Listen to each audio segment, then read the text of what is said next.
नमस्कार दोस्तों, स्वागत एक बार फिर से आपका हमारे YouTube चैनल पर। दोस्तों, आज के इस वाले वीडियो में हम उत्तर प्रदेश की सभी 80 सीटों का सटीक विश्लेषण करेंगे कि कौन सी सीट किस पार्टी को मिल सकती है। भारतीय जनता पार्टी को इस बार कितनी सीटें मिल सकती हैं, विपक्षी गठबंधन के हिस्से में कितनी सीटें जा सकती हैं। फलोदी सट्टा बाजार का आकलन भी सामने आया है, उसके बारे में भी हम काफी विस्तार से बात करेंगे।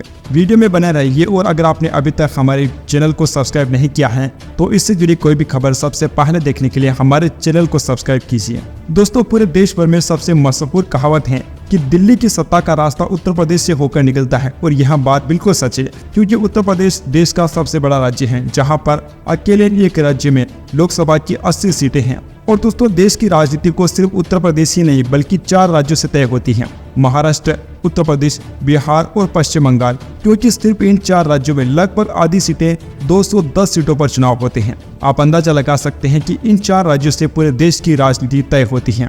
आज के इस वाले वीडियो में हम उत्तर प्रदेश की सीटों का सटीक विश्लेषण करेंगे। और दोस्तों, अगर इन 210 सीटों के बारे में बातचीत करें तो 2019 के चुनाव में भाजपा ने 162 सीटों पर जीत हासिल की थी। यूपी में बीजेपी ने 64 सीटें हासिल की थी, बिहार में 39 सीटें, पश्चिम बंगाल में 18 सीटें और महाराष्ट्र में 41 सीटें बीजेपी ने हासिल की थी। देश के 4 राज्य जो कि सबसे ज्यादा महत्वपूर्ण हैं, इन 4 राज्यों में भाजपा ने सिर्फ 48 सीटों पर ही हार हुई थी, बाकी की 162 सीटों पर भाजपा ने जीत हासिल कर ली थी। तो कहा जा सकता है कि एनडीए का कुनबा इन 4 राज्यों में कितना मजबूत है। अकेले उत्तर प्रदेश की बातचीत की जाए तो साल 2014 में बीजेपी को 71 सीटें मिली थी। 2019 के चुनाव में भाजपा को 62 सीटें मिली। इस बार भाजपा को 9 सीटों का नुकसान हुआ था। साल 2019 में हुए उस नुकसान को बुराने के लिए बीजेपी ने अपनी पूरी ताकत झोंक दी है। प्रचार की दोस्तों बातचीत की जाए तो 16 मार्च से अब तक पीएम मोदी यूपी में 18 रैलियां कर चुके हैं, 4 रोड शो पीएम मोदी कर चुके हैं। केंद्रीय गृह मंत्री अमित शाह 20 रैलियां कर चुके हैं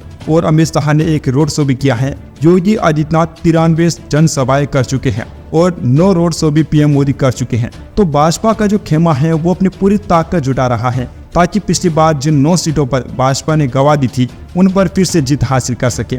वहीं दोस्तों, इंडिया गठबंधन की बातचीत की जाए तो राहुल गांधी ने सिर्फ 10 जनसभाएं की हैं, प्रियंका गांधी ने 8 रैलियां और 4 रोड शो किए हैं, मल्लिकार्जुन खड़गे ने भी सिर्फ और सिर्फ 3 रैलियां ही की हैं। तो दोस्तों, कहा जा सकता है कि जो देश का इतना मजबूत राज्य है, जहां पर लोकसभा की इतनी सीटें हैं, वहां पर भी इंडिया गठबंधन उस दमखम को नहीं दिखा पा रहा है जो कि भारतीय जनता पार्टी दिखा रही है। पिछली बार भी जहां बीजेपी ने 62 सीटें जीत ली थी, फिर भी भाजपा अपना पूरा जोर लगा रही है। लेकिन कांग्रेस पार्टी ने 2019 के चुनाव में सिर्फ 1 सीट जीती थी, फिर भी कांग्रेस पार्टी अपना दम नहीं लगा रही है। कांग्रेस पार्टी इस बार केवल अमेठी और रायबरेली पर ही पूरा जोर लगा रही है। बाकी सीटों पर कांग्रेस पार्टी इतना ध्यान नहीं दे रही है। पहले चरण में जहां 66.14% लोगों ने अपने मताधिकार का उपयोग किया था, दूसरे चरण में 66.71% लोगों ने वोट डाले थे, तीसरे चरण में 65.68% लोगों ने वोट डाले, चौथे चरण में 69.16% मतदान हुआ। वहीं आखिरी चरण में सबसे कम 57.51% मतदान हुआ है। दोस्तों, 5वें चरण के आंकड़े कुछ बदल सकते हैं। इलेक्शन कमीशन की ओर से 1-2 दिन बाद डाटा जारी किया जाता है, इसमें 3 से 4% मतदान हमेशा ज्यादा होता है। तो ज्यादा से ज्यादा 5वें चरण का मतदान 62% हो सकता है। सबसे ज्यादा मतदान हमें पश्चिम बंगाल में देखने को मिला है। पश्चिम बंगाल में 73% लोगों ने अपने मताधिकार का उपयोग किया। वहीं महाराष्ट्र में सबसे कम 49% लोगों ने ही वोट डाले हैं। दोस्तों, अगर क्षेत्रों के हिसाब से देखा जाए तो उत्तर भारत में 59.5% वोटिंग हुई है, जो कि पिछली बार से कुछ ज्यादा है। पिछली बार 58.4% वोट ही डाले गए थे। पश्चिम भारत में बहुत कम वोटिंग हमें देखने को मिली है। पश्चिम भारत में सिर्फ 49.5% वोटिंग ही हुई है। पिछली बार 55.7% वोट डाले गए थे।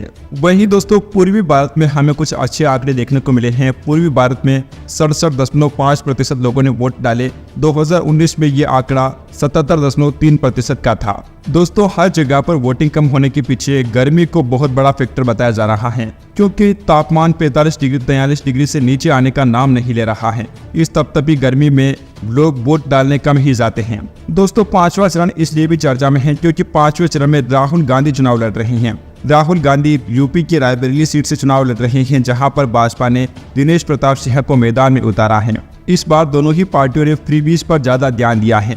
भाजपा का संकल्प पत्र में दावा है कि फ्री राशन योजना के तहत 80 करोड़ लाभार्थियों को फ्री राशन दिया जा रहा है। आयुष्मान भारत योजना का 34 करोड़ लोग फायदा उठा रहे हैं उज्ज्वला योजना के तहत 10 करोड़ प्लस लोगों को गैस मिला है। बिजली बिल शून्य योजना के तहत 75,021 करोड़ रुपये का आवंटन अब तक कर दिया गया है। वहीं दोस्तों कांग्रेस पार्टी ने भी अपने मैनिफेस्टो में बड़े बड़े दावे किए हैं। कांग्रेस पार्टी ने कहा है कि महालक्ष्मी योजना के तहत गरीबों को 1 लाख प्रति वर्ष दिया जाएगा, ग्रेजुएट को अप्रेंटिस ट्रेनिंग दी जाएगी और 1 लाख रुपये सालाना उनको मिलेगा। सैनिटेशन वर्कर्स को काम के दौरान मौत पर परिवार को 30 लाख रुपये मिलेंगे। इसके अलावा कांग्रेस पार्टी ने बड़ा वादा किया है कि 25 लाख तक का इलाज बिल्कुल फ्री में किया जाएगा।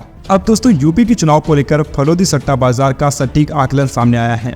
लोकसभा चुनाव के अब तक 5 चरण पूरे हो चुके हैं। छठे चरण के लिए 25 मई को और 1 जून को आखिरी यानी कि 7वें चरण की वोटिंग होगी।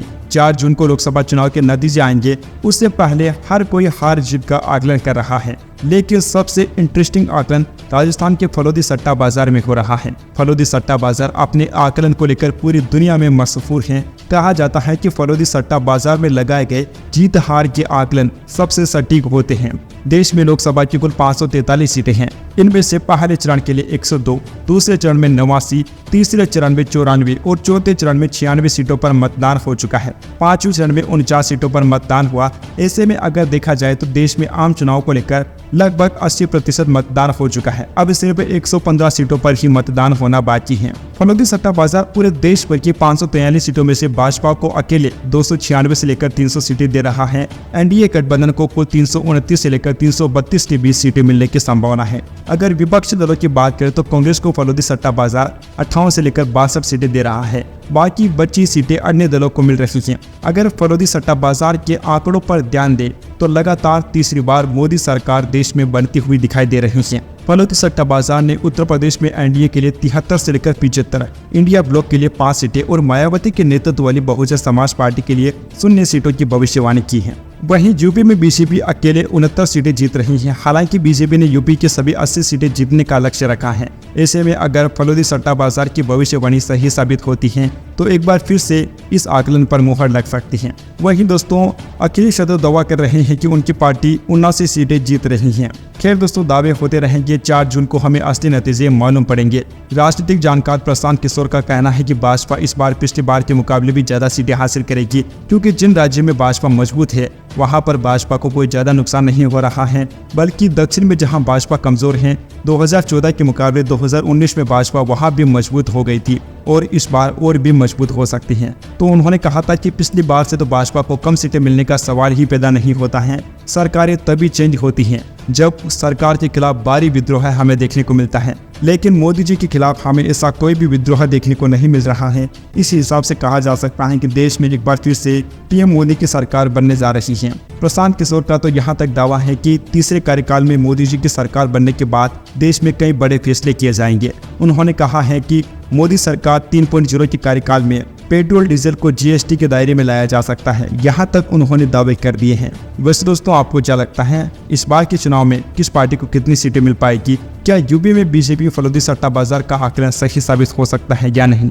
इस पर आपकी जो भी राय है नीचे कमेंट बॉक्स में जरूर लिखिए। Subscribe now and press the bell icon. Never miss an update.